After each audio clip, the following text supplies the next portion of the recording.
इस शरीर से ममता करना बिल्कुल बिल्कुल गलती है। इसको उचित आहार दे दो और शास्त्र सम्मत इससे कर्म कराओ। जैसे दिल अपने आप धड़कता है, ऐसे ही ये सुख, साम्राज्य, शांति अपने आप आपके पास आ जाएगी। अपने मन इंद्री को यदि स्वच्छंद छोड़ दिया तो केवल गंदी बात में जाएंगे। देख लो इनको, इनमें कोई बल नहीं है, ये तुम्हारे बल से बलवान है। ध्यान पूर्वक सुनिए। जो आप बहुत परेशान हो रहे हैं कि मेरा मन नहीं मानता, मेरी इंद्रियां नहीं मानती, जबरदस्ती हमसे ऐसा करा लेती है, भूल।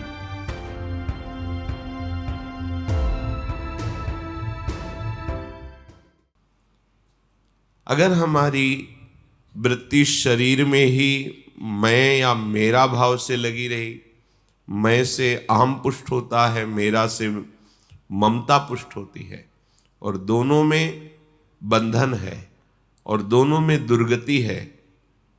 इस देह में कोई खास बात नहीं है।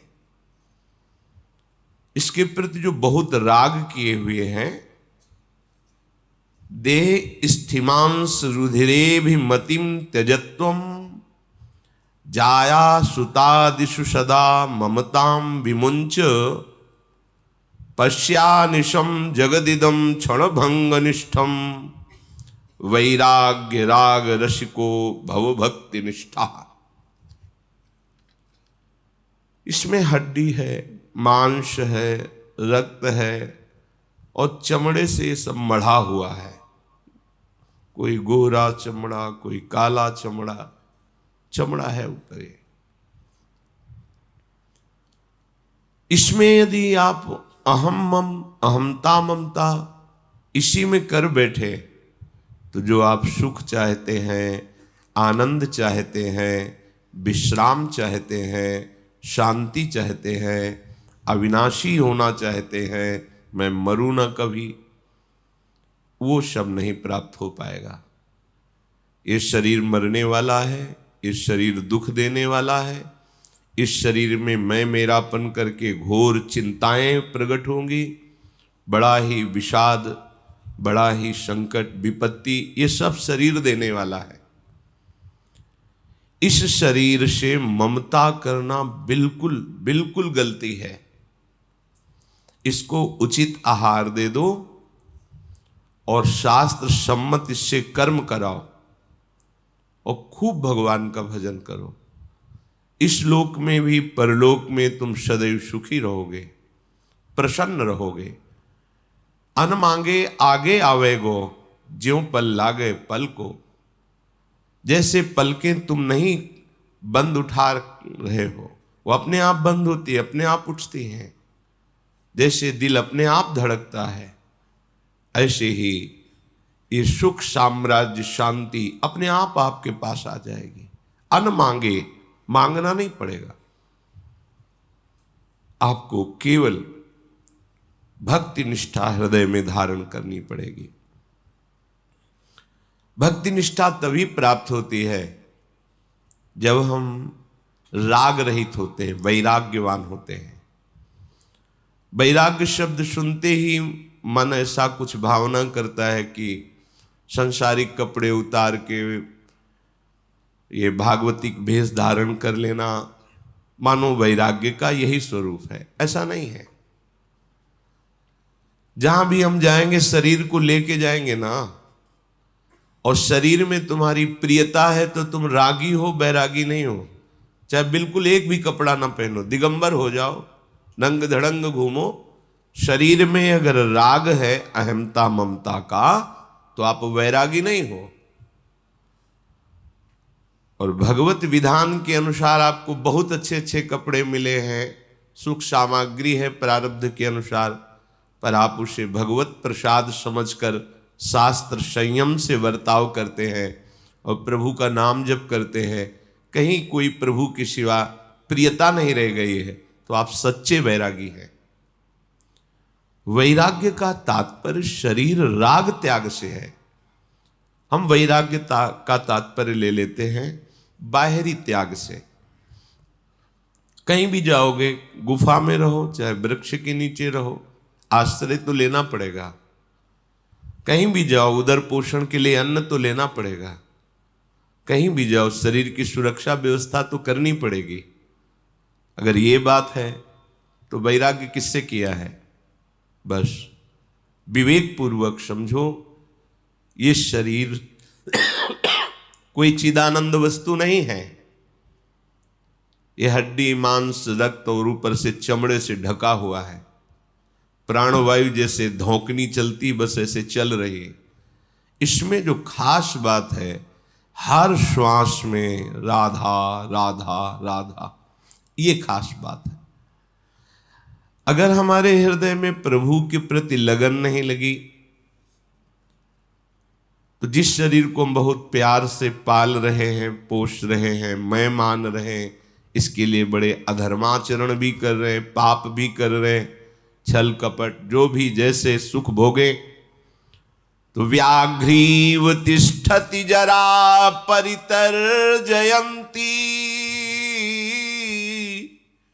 रोगाश्च शत्रव इव प्रहरन्ति देहम आयु परिस्रवति भिन्न घटादिवाम्भो लोकस्तथाप्य हितामाचरतीति चित्रम। हे भाई, भूखी भागिनी की तरह ये मृत्यु तुम्हें ताक रही है होश में। जिस शरीर को तुम बहुत प्रिय मान रहे हो, इसको जैसे कोई भूखी बाघिनी अपने शिकार को बिल्कुल लक्ष्य में ले लिया है, ऐसे मृत्यु तुम्हें बिल्कुल निशाने पे लिए हुए है। कभी भी किसी भी क्षण वो घात लगाए बैठी हुई मृत्यु तुम्हारा प्रिय शरीर तुमसे अलग कर देगी, नष्ट कर देगी। वृद्धावस्था दुख देने के लिए गरज रही है। जब वृद्धावस्था आती है, शरीर रोग से युक्त होता है, न चलने की सामर्थ्य, न देखने की सामर्थ्य, न दांत हैं तो खाने की सामर्थ्य नहीं, कान में सुनने की सामर्थ्य नहीं, और कोई भी प्यार नहीं करता। उस समय की दुर्दशा को सोचो। जिस समय कोई भयानक रोग, असाध्य रोग से ग्रसित हो जाओगे, बार बार खूब धनराशि खर्चा होगी, तो परिवार वाले भी तुमसे उदासीन होकर भगवान से यही मनाएंगे कि तुम्हें उठा ले। जरा उस दशा पर विचार करके सोचो। कोई भयंकर प्रारब्ध कर्मा करके तुम्हारे शरीर को छिन्न भिन्न कर दे, किसी भी कारण से एक्सीडेंट हो गया, फिसल गए, हाथ पैर टूट गए, कुछ जरा उस पर विचार करके देखो। घड़े में जैसे जल भरा हुआ है और वो कच्चा घड़ा है तो क्षण में नष्ट हो जाएगा, ऐसे ही तुम्हारा ये शरीर क्षण में नष्ट होने वाला है। तुम बुरे आचरण, अधर्माचरण, पापाचरण, हिंसाचरण करके अपने पास पाप का बोझा जमा कर रहे हो। इसे तुम्हें अवश्य भोगना पड़ेगा। जन्म जन्मांतर में तुम्हें इसका भयानक दंड मिलेगा। तुम अविनाशी हो, शरीर नष्ट हो जाएगा, पर तुम नहीं, तुम्हें फिर दूसरा शरीर मिलेगा, फिर दंड भोगना पड़ेगा। इसलिए मुक्त होने का अवसर आ गया है। जो हमसे गलतियां हुई हैं, पापाचरण हुए हैं, इनसे तुम इस जन्म में छुटकारा पा सकते हो। आगे तुम्हारा जन्म न हो, श्री भगवान की दिव्य परम धाम में तुम्हारा सेवा भाव से प्रिया प्रीतम के समीप पहुंचने का सौभाग्य उदय हो, ये इस जन्म में हो सकता है। प्रबल पुरुषार्थ करके, मन की मनमानी छोड़ करके, खूब नाम जप करते हुए, दूसरों को सुख पहुंचाने की भावना रखते हुए कोशिश करो, सब में आराध्य देव की भावना करो। इसी जन्म में तुम्हारे सारे पाप नष्ट हो जाएंगे, तुम्हारा हृदय शांत हो जाएगा, आनंद की उमगन आने लगेगी।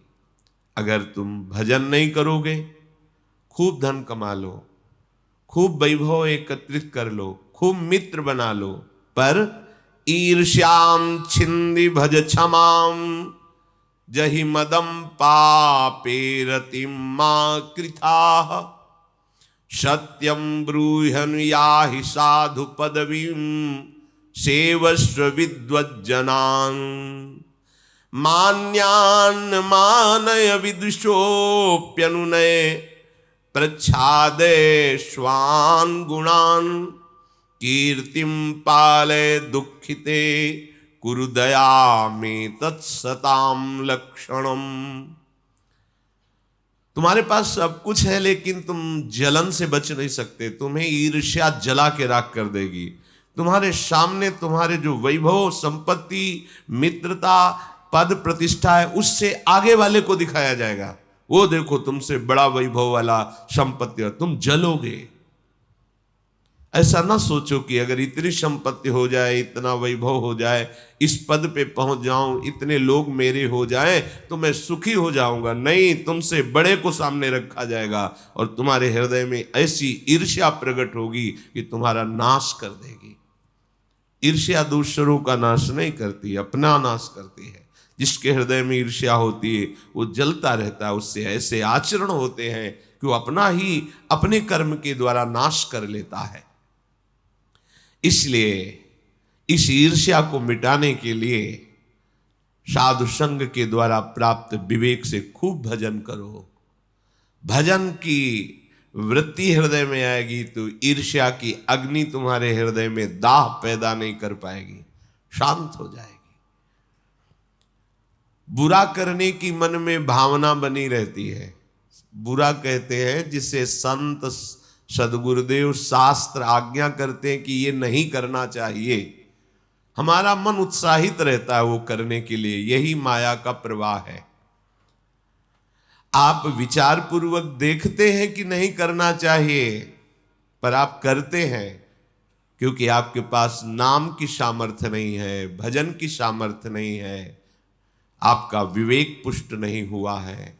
इसलिए ना चाहते हुए भी मन बुद्धि के द्वारा ऐसे काम हो जाते हैं, ऐसी क्रियाएं हो जाती है जो हमें दुर्गति भोगनी पड़ती है। इसलिए भजन के बल से बुरे आचरण को त्यागो, भजन के बल से ईर्ष्या त्यागो, भजन के बल से बुरे आचरण त्यागो। तुम्हें जो धन मिला है, शरीर मिला है, रूप मिला है, विद्या मिली है, अधिकार मिला है, इसका अभिमान मत करो। इसे सेवा में लगाओ, सुख पहुंचाने में लगाओ। पारिवारिक जनों को, मित्र जनों को, ग्रामीण जनों को, देश के प्रत्येक नागरिक को जो हमारे समीप आ जाए, वाणी के द्वारा, शरीर के द्वारा, सेवा सामग्री के द्वारा, क्योंकि सब में मेरा प्रभु विराजमान है, ऐसी भावना से धन को सार्थक करो, यौवन अवस्था को सार्थक करो, विद्या को सार्थक करो, अपने पद अधिकार को सार्थक करो। दूसरों को दंड देने में नहीं, दूसरों को सुख देने में। अगर हम दूसरे का सुख छीन करके सुखी होना चाहते तो बहुत बड़ा भ्रम है।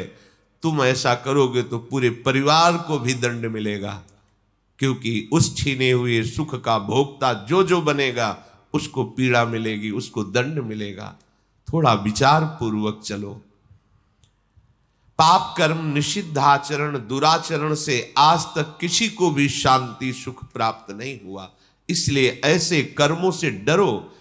जैसे सांप को देखकर डर लगता है, ऐसे ही बुरे कर्मों से तुम्हें डर लगना चाहिए, क्योंकि वो बुरा कर्म ना तुम्हें सुख देगा, ना तुम्हारे परिवार को सुख देगा, ना तो किसी को भी सुख नहीं दे सकता।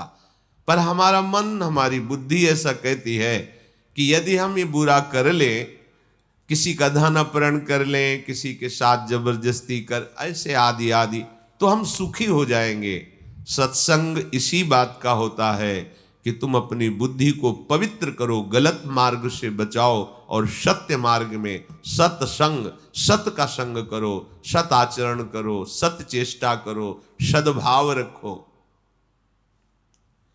अगर आपने अपने को नहीं संभाला तो पीछे फिर पछताने से कुछ नहीं होगा।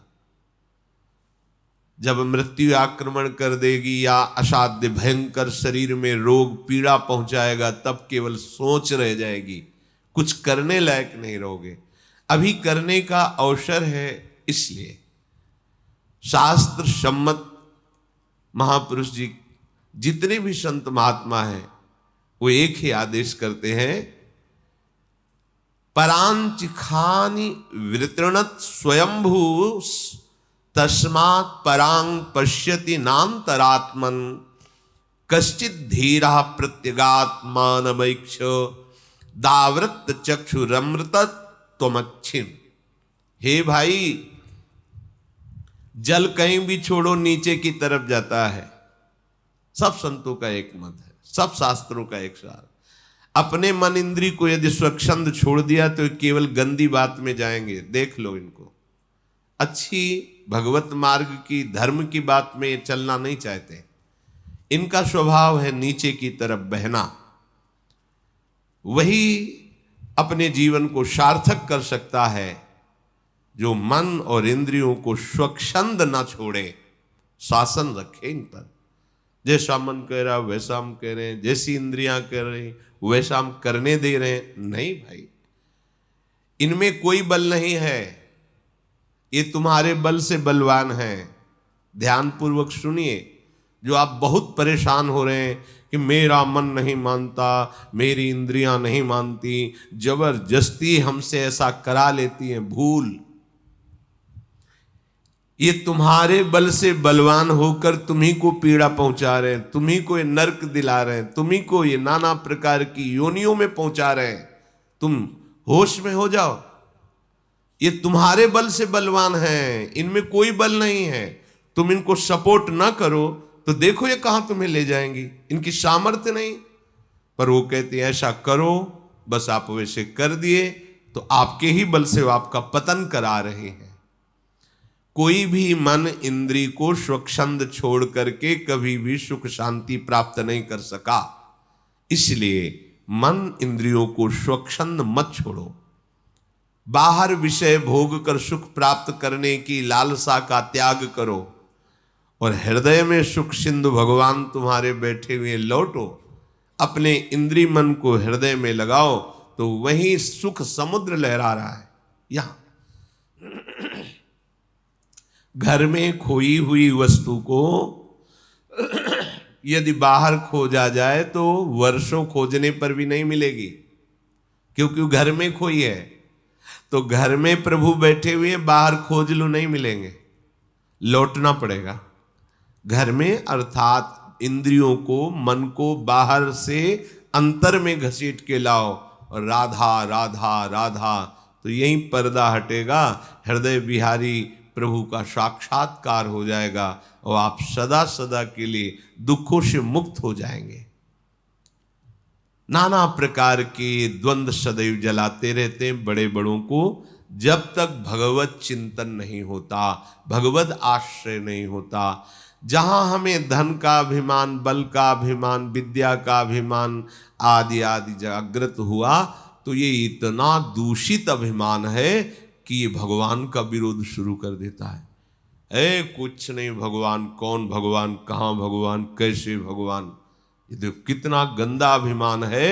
सर्वलोक महेश्वर जिनके आधार पर हम जीवित हैं, ये वायु, ये जल, ये पृथ्वी, ये अग्नि, यही हमारे प्राणों का पोषण कर रहे हैं। इसी से शरीर बना हुआ है और हम स्वयं उनके अंश हैं और उन्हीं की अवहेलना करने लगते हैं। अभिमान, इस अभिमान का नाश हुए बिना हमारे को आनंद नहीं मिलेगा। आनंद का अनुभव कराने के लिए, इस अभिमान को गलित करने के लिए सत्संग हो रहा है। विवेक के द्वारा समझिए तुम किस बात का अभिमान करते हो। तुम्हारे पास है क्या जिसको तुमने प्रकट किया हो? नहीं, सब मेरे प्रभु का प्रकट हुआ। हर वस्तु, अग्नि को प्रभु ने प्रकट किया, वायु को प्रभु ने प्रकट किया, आकाश को प्रभु ने, जल को, पृथ्वी को, उसी पंचभूतों से शरीर। और ये जो मैं कह रहा है, अंतःकरण धर्म में अहंकार, इसको भी जो बल मिल रहा है वो प्रभु से। और जो अंश है जीव, वो भगवान का ही अंश है, भगवत स्वरूप है। तो तुम्हारी सत्ता क्या है? यदि तुम प्रभु की अवहेलना करते हो तो कितना बड़ा ज्ञान करते हो, कितना बड़ा अपराध करते हो। पर अज्ञान अपराध ये कहीं भास ही नहीं रहा है, बस मूढ़ता लिए हम दौड़ते चले जा रहे हैं। इसलिए सावधान होकर एक एक श्वास प्रियालाल के नाम में, प्रियालाल के चिंतन में लगाए।